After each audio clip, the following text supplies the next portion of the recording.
práctico a que... Esta hora en Blue, las historias, las primicias, los personajes, los deportes. Inicia la tarde con Meridiano Blue. Dirige Ricardo Ospina. 1:08 p.m. Comenzamos las noticias en Meridiano Blue hablando de economía, porque a esta hora hay cumbre en la Casa de Nariño. Están los banqueros, está el presidente Gustavo Petro en persona encabezando esta reunión. Doña Catherine Ávila, ¿qué sabemos? ¿Cuáles serían las conclusiones? Marcela, buenas tardes. Varios temas se discutieron en este encuentro. El primero, las polémicas inversiones forzosas que plantea el gobierno y con las que el sector no está de acuerdo porque consideran que encarecería los créditos, pero además pondría en riesgo el ahorro de los colombianos. Sobre ese punto no ha sido posible un acuerdo hasta ahora, a pesar de que el ministro de Hacienda, Germán Ávila, ya ha tenido 2 reuniones con el sector. Y el otro tema sobre la mesa es el proyecto de decreto que busca trasladar más de 25 billones de las cuentas de ahorro individual de 118.000 afiliados de los fondos privados de pensión con destino a Colpensiones. Esto generó alarmas económicas y jurídicas y ya el presidente Gustavo Petro había pedido una conversación con los bancos al respecto. En la reunión estuvieron, porque nos acaban de confirmar que hace pocos minutos terminó, el presidente Gustavo Petro liderando, por supuesto, el ministro de Hacienda, Germán Ávila, el superintendente financiero, por parte del gremio está Jonathan Malagón de Asobancaria y por parte de los bancos estuvo Davivienda, Banco de Bogotá, Bancolombia, Caja Social y BBVA. Estamos a espera de que bajen pues los representantes del sector financiero a entregar esas conclusiones de este encuentro con el presidente Gustavo Petro. Catherine, gracias. Vamos a hablar de una noticia que lo afecta a usted como dueño de su información. Felipe García, ¿usted declara renta? Sí, señora. Sí, señor. Y supongo que le da su teléfono a la DIAN. Sí, señora, claro. Entonces, ¿le interesa lo que le voy a contar? La DIAN ha suspendido el agendamiento digital de citas mientras investiga una alerta por un presunto ciberataque.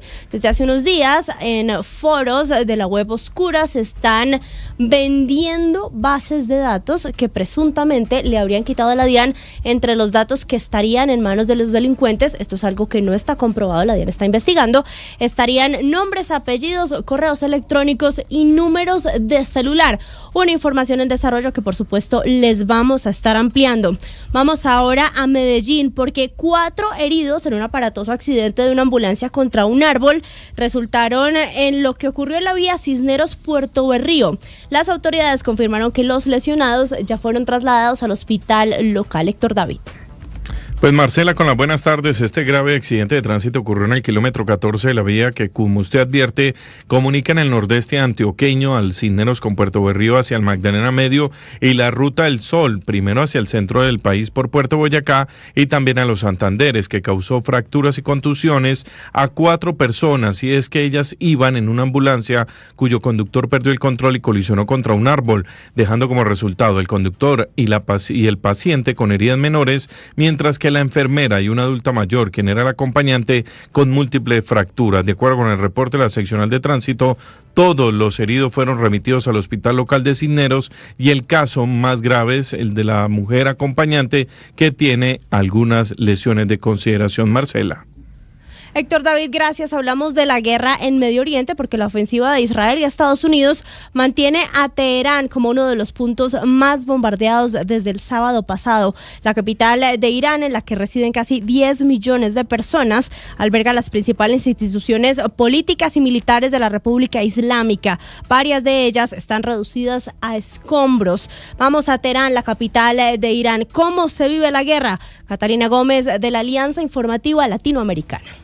Este es el 6º día desde que Israel y Estados Unidos lanzaron ese ataque contra Irán, y en la medida que pasan las horas la destrucción es mayor, pero también el temor y la incertidumbre de los iraníes durante la noche, pero especialmente esta madrugada han lanzado un nuevo ataque contra la capital, esta vez en el este y en el oeste de la ciudad. Atacaban bases relacionadas con la Guardia Revolucionaria, pero también otras instituciones, por ejemplo, deportivas, que relacionan especialmente con ese sector de los servicios de seguridad del Estado, que son las milicias conocidas como basillís, a quienes acusan de liderar esas represiones durante esas series de oleadas de protestas que se han dado en Irán en los últimos años. Mahsa Amini en el 2022, las últimas que vivimos en enero, con un gran número de muertos, 3.000 reconocidos oficialmente. Se calcula que son más de 7.000 quienes fueron asesinados también por este tipo de fuerzas. Sin embargo, todas estas circunstancias que rodean a estos ataques también tienen grandes consecuencias en la población civil. Si bien algunos de esos objetivos son esas bases militares o del gobierno, de la justicia o de las milicias, tienen grandes repercusiones en edificios habitados por ciudadanos corrientes. La cantidad de munición que están utilizando es devastadora y vemos cómo quedan edificios dañados, destruidos, con gente herida o muerte, o gente solamente que transita por las calles, porque aquí no hay alarmas y tampoco hay refugios donde esconderse. Y también a esto se suma la incertidumbre de quién gobernará al país. El líder supremo de la revolución, Ali Khamenei, fue asesinado en ese primer momento del ataque el 28 de febrero. En algún momento tiene que llevarse a cabo el funeral o las ceremonias en esa mezquita o en ese mosala que ven a sus espaldas. Sin embargo, no hay fecha concreta y se está a la espera de saber quién va a reemplazarlo. Se habla de su hijo Mujtaba Khamenei, pero hasta ahora no se sabe cuál es la decisión final de esa asamblea de expertos que tiene que elegir el reemplazo del líder supremo. Pues estaremos pendientes de esa elección, Catalina. Hoy es el 6º día de la guerra. César, ¿qué es lo último? Hola, muy buenas tardes. 6º día de guerra en Oriente Medio y despachada de Trump. En Axios, el jefe de la Casa Blanca insistió en que él debería participar en la elección del próximo líder supremo de Irán, tras el asesinato del ayatolá Ali Khamenei, cuyo hijo, dijo, le parece un candidato ligero e inaceptable. Agregó Trump que debería funcionar tal cual como sucedió en Venezuela, es decir, poniendo a dedo en el poder a Delcy Rodríguez. Pero ahí no paró.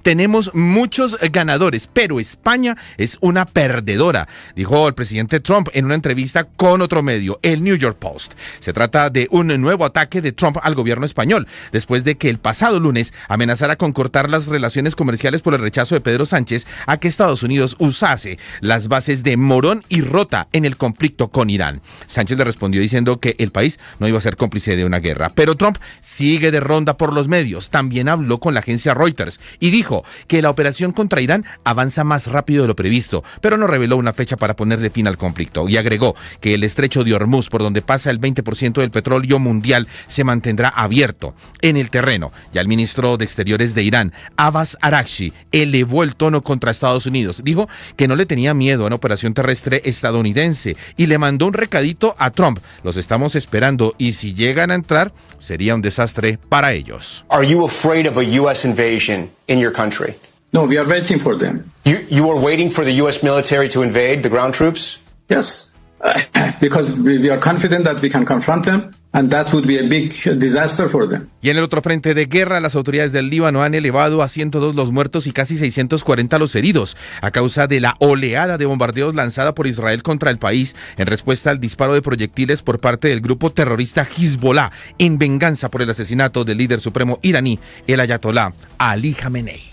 Y en otro frente de las noticias internacionales, el secretario de Guerra de los Estados Unidos, Pete Hegseth, inauguró la cumbre Escudo de las Américas en Florida, un evento en el que se dará lanzamiento a una respuesta coordinada en la lucha contra los carteles del narcotráfico. Y ojo, Colombia no está invitada. Vamos a Washington con Natalia Cabrera.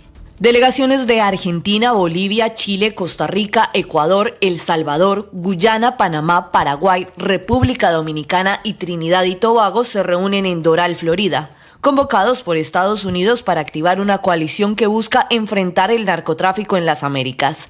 Pero Washington también tiene otro objetivo: contrarrestar la creciente influencia de China en la región. En palabras del secretario de Defensa Pete Hegseth, grupos criminales como el Tren de Aragua han actuado bajo la complacencia de algunos gobiernos del hemisferio. Durante muchos años, Washington y sus funcionarios de política exterior abandonaron la sabiduría simple de la doctrina Monroe. Esas élites redujeron nuestro poder y presencia en el hemisferio. Esos días han terminado. El Foro Escudo de las Américas se realiza después de que Estados Unidos bombardeara territorio ecuatoriano en un operativo coordinado con el gobierno del presidente Daniel Noboa. Washington y Quito aseguran que juntos tomaron medidas decisivas contra los grupos criminales que, según afirman, han difundido terror y violencia en todo el hemisferio. El asesor de Seguridad Nacional de Estados Unidos, Stephen Miller, fue más allá. Los carteles que operan en este hemisferio son el ISIS y el Al-Qaeda del hemisferio occidental, y debemos tratarlos tan brutal y despiadadamente como tratamos a esas organizaciones.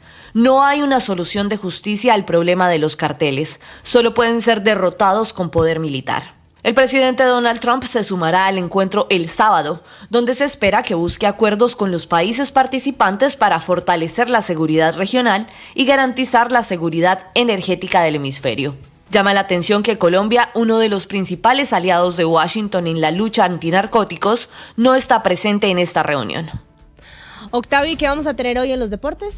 Hola Marce, con el saludo para todos. Estaremos hablando de Copa Libertadores y Copa Sudamericana. Así como anoche el país vio el clásico entre Nacional y Millonarios, hoy va a jugar el América de Cali frente a Bucaramanga en esa Copa.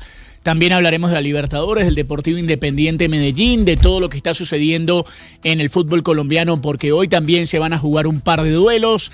Arrancó el Mundial de Béisbol y Colombia está esperando para el debut el día de mañana, así que todos los detalles en minutos acá en los deportes en Meridiano Blue. Algunos ya están postulando, Octa, el gol de Contreras de Millonarios al premio Puskás, el gol que le hizo Atlético Nacional desde antes de mitad de cancha. Los azules están muy contentos. Pero no solo los azules. Pablo Giral, que es un periodista reconocido argentino, digo, pero esto perfectamente puede ir al Puskás. No, por supuesto. Golazo. Que sí, después de lo que fue ayer, además el gol, el entorno y cómo sucedió el partido, realmente me parece que es un golazo. De eso hablaremos en segundos, 1:21.